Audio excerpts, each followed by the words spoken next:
There are moments in life when everything around us seems to fall apart. Goals that once looked so clear suddenly feel confusing. The things we chased with such passion lose their shine. And in those moments of doubt, who hasn't asked themselves, am I really living the life I want? Or am I just following a script that was never mine? These questions don't appear out of nowhere. They echo something deeper, an inner call, urging us to look in the mirror and face the only person who truly matters on this journey, ourselves. Carl Jung, one of the greatest thinkers of the 20th century, once said that life really begins at 40. Not because the years before don't count, but because the early part of life is like a training ground, a time to learn, to build identity, to experiment with who we are. But what if I told you that finding yourself doesn't depend on age? That what Jung called individuation can happen at any stage of life, as long as we're willing to confront our masks and our shadows. Self-discovery is not a magical event or some sudden epiphany. It's usually a process that starts small, almost unnoticed, like an uneasiness with the monotony of a routine, the fatigue of a worn-out relationship, or the feeling that you're living on autopilot. That discomfort, as unpleasant as it feels, is actually a gift. It forces us to question the story we've been telling ourselves, to review the choices we've made, and to realize we might be walking down a road we never truly chose. But then the big questions arrive. How do I know if I'm on the right path? And more importantly, how do I start creating one that's truly mine? Think of it this way. Each of us wears a mask, not a mask to deceive, but one that reflects the expectations the world has of us. Jung called this mask the persona. It's like a social armor we begin building as children to navigate life. Family, culture, religion, society, they all shape how we present ourselves. From an early age, we're praised for acting certain ways, pushed toward particular paths, and pressured to hide parts of ourselves that don't fit. Over time, that mask becomes strong. It helps us adapt, but it can also turn into an invisible prison. Without it, society would be chaos. But with it, we risk confusing who we really are with who we pretend to be. At first, the persona works. It helps us find jobs, relationships, responsibilities. But sooner or later, cracks begin to show. Maybe you're living your parents' dream career. Maybe your relationship looks perfect to your friends. Maybe your lifestyle checks all the boxes of what society calls success. On the outside, everything seems in place. But inside, there's an emptiness. And that's the problem with the mask. No matter how polished it looks, it can never reflect the whole of who we are. As we get older, the discomfort with the mask often grows stronger. The persona that once seemed so useful starts to suffocate us. We feel trapped in roles that no longer represent us, like the successful professional who's secretly burned out, the devoted partner who has lost connection, or the friend who always says yes out of fear of rejection. And then comes the haunting question, who am I beyond this mask? That's the beginning of the search for authenticity. It's the moment we realize that parts of ourselves have been left behind, buried under the weight of expectations. To find ourselves again, we must have the courage to question this construction, to look past the outside approval, and to explore what really matters. But peeling off the mask is only the beginning, because once we remove it, we see something far more unsettling, something Jung called the shadow. The shadow is the part of ourselves we hide, repress, or pretend doesn't exist. It's our unspoken fears, the desires that embarrass us, and even the strengths we underestimate. The shadow is everything we push aside, hoping it will disappear, but it never does. Why are we so afraid of our shadow? Maybe because, from childhood, we're taught to show only our good side. Who hasn't heard things like, don't cry, be strong, or that's not acceptable? Slowly, we learn that emotions like anger, sadness, or insecurity are unwelcome. So, we lock them away in a kind of emotional basement, convincing ourselves that if we ignore them, they'll vanish. But they don't. They wait. And eventually, they come back. Confronting the shadow is uncomfortable because it forces us to admit our contradictions. We can be generous, yet selfish, brave, yet full of fear. We crave love, but fear rejection. These conflicting parts scare us because they challenge the neat little identity we've built. Yet as Jung suggested, only by accepting our shadow can we become whole. Think about it. Someone who finally admits they're afraid of failure might discover that beneath that fear lies a real hunger to grow. Or someone who acknowledges envy may realize it points to something they genuinely want to achieve. The shadow, for all its darkness, is an opportunity for self-knowledge. Once we face it, it stops being a hidden monster and becomes a part of who we are. A part we can integrate, rather than fear. And here's the truth. This is not a journey you have to make alone. Sharing vulnerabilities with people you trust or seeking the guidance of a therapist can make the path less heavy, because the shadow grows stronger in isolation, but loses its power when exposed to light. Accepting our hidden side doesn't mean we're fixing something broken. On the contrary, it means recognizing our full humanity with both light and dark coexisting. And when we embrace that, we find a kind of freedom far deeper than any external approval.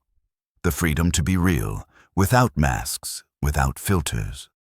Facing our shadow places us at a crucial turning point in the journey of self-discovery, what Jung called individuation. Individuation is the process of becoming whole, integrating every part of ourselves, light and shadow, reason and intuition, mask and essence. It's the moment we stop trying to be what the world expects and begin to live as who we truly are. But what does it mean to awaken our true self? In simple terms, it means stepping out of autopilot and starting to live with intention. It's uncovering what really matters, beyond the heavy layers of expectations we've carried for years. This awakening rarely comes quietly. More often, it begins in the middle of a crisis, that hollow feeling that life has lost its sparkle, that we're stuck in an endless loop, or that the goals we once worshipped now feel meaningless. Crises like these can be terrifying, but they're also invitations to profound change. It's as if life itself is asking us to stop, turn inward and ask, who am I, really? And more importantly, what do I truly want? The answers won't come from success manuals or from well-meaning advice. They live within us, waiting to be uncovered. Individuation doesn't mean we have to throw away everything we've built so far. Instead, it's about reframing it. Looking back at our choices and asking, which ones were made out of fear or to please others, and which ones truly reflect my deepest values? It's a journey of reconnection with our passions, our forgotten dreams, our true desires, so often buried beneath the noise of daily life. And as we begin to align more closely with who we are, something powerful happens. We feel a new sense of freedom. But this isn't the reckless freedom of doing whatever we want without consequences. It's the deeper freedom of living authentically, of making choices that nourish us instead of drain us. Decisions that once felt impossible, ending a relationship, changing careers, rethinking friendships, start to make sense. Not because they're easy, but because they're aligned with who we really are. And along the way, we discover something vital. Being authentic doesn't mean being perfect. Far from it. It means embracing our flaws, our scars, our imperfections, as part of what makes us unique. When we allow ourselves to be vulnerable and whole, we realize that authenticity is what connects us most deeply with others.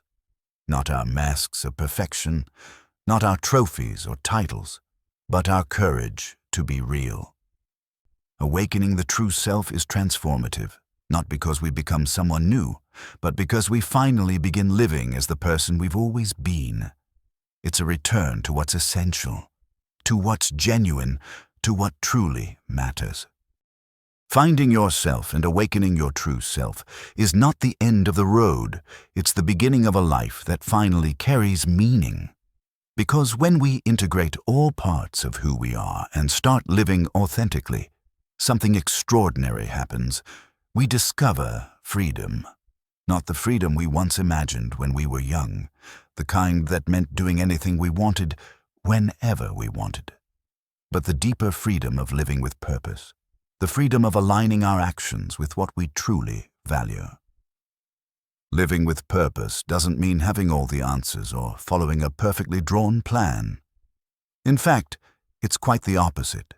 It's accepting that life is unpredictable, filled with uncertainties, and that our role is not to control it, but to make conscious choices that reflect who we are. It means acting from our values, even when it requires going against the current. Think about that moment when you make a decision not because others expect it, but because it resonates with your heart.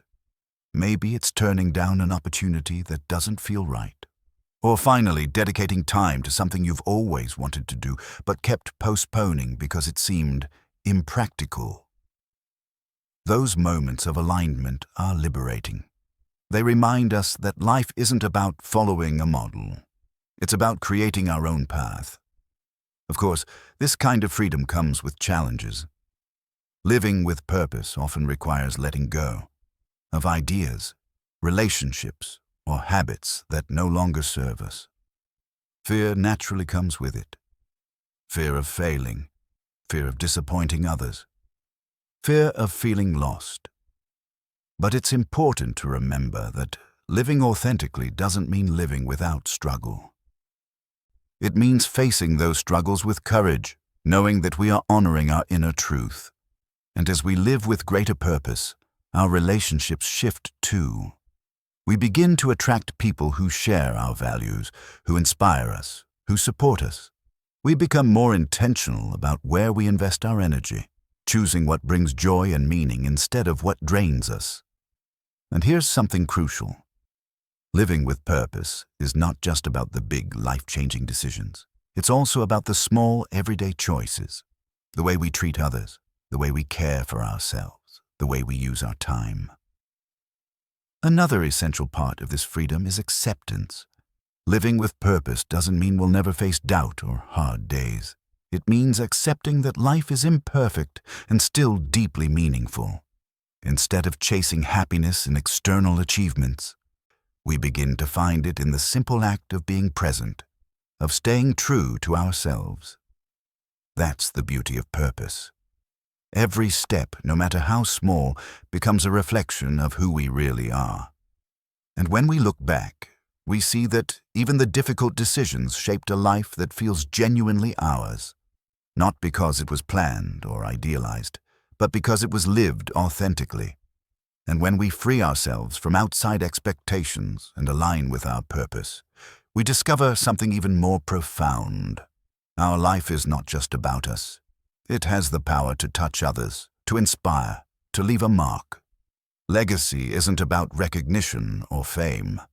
It's about the way we live, the values we embody, and the authenticity we model for others. Sometimes, our greatest impact is invisible, felt in a kind word, a small act of generosity, or the quiet courage to live truthfully. Think about someone who has inspired you deeply.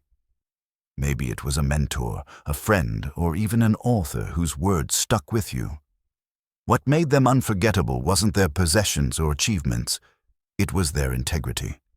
They left a legacy because they were true to themselves, and when we choose to live authentically, we create a similar impact, often without even realizing it. Leaving a personal legacy means accepting that our influence continues even after we're gone. Our actions ripple forward, shaping the lives of those we've touched. It could be as simple as teaching a child to value self-respect or sharing a story that inspires a friend. These small seeds grow and blossom, carrying our impact far beyond our own lifetime. In the end, the real legacy isn't in the material things we accumulate, but in the way we live, in the memories we leave, the connections we create, and the authenticity we embody. The most beautiful part is that by living authentically, this legacy arises naturally. It's simply a reflection of who we truly are. So, as this journey draws to a close, I hope you feel inspired to look within, to embrace every part of yourself, and to begin, or continue, living the life you truly want. Because life doesn't start when we reach some external goal. Life begins when we find ourselves. That's the true starting point. A beginning that not only transforms our own existence, but leaves a mark on the world around us. Life begins when we find ourselves. That truth echoes throughout this entire journey. It's not a single moment, nor a final destination. It's a continuous process of discovery and acceptance. Along the way, we face our masks, embrace our shadows, awaken our true selves, and find the freedom to live with purpose. And as we do, the world around us changes too. Our authenticity inspires others to search for the same within themselves. Every step of the journey is an invitation to ask, what really makes me happy? What moves me? How can I live a life that feels true to me? These questions, simple as they may seem, have the power to transform everything. They guide us to live not for approval, not out of fear, but with the courage to be whole. That's the beauty of a life that begins with self-knowledge. It isn't perfect, but it's real. And by living authentically, not only do we free ourselves, we create space for others to do the same. In the end, when we are honest with ourselves, the world responds with honesty in return. So if this reflection resonates with you, consider joining me on this journey. Subscribe and stay connected, because the adventure of discovering who we truly are is just beginning.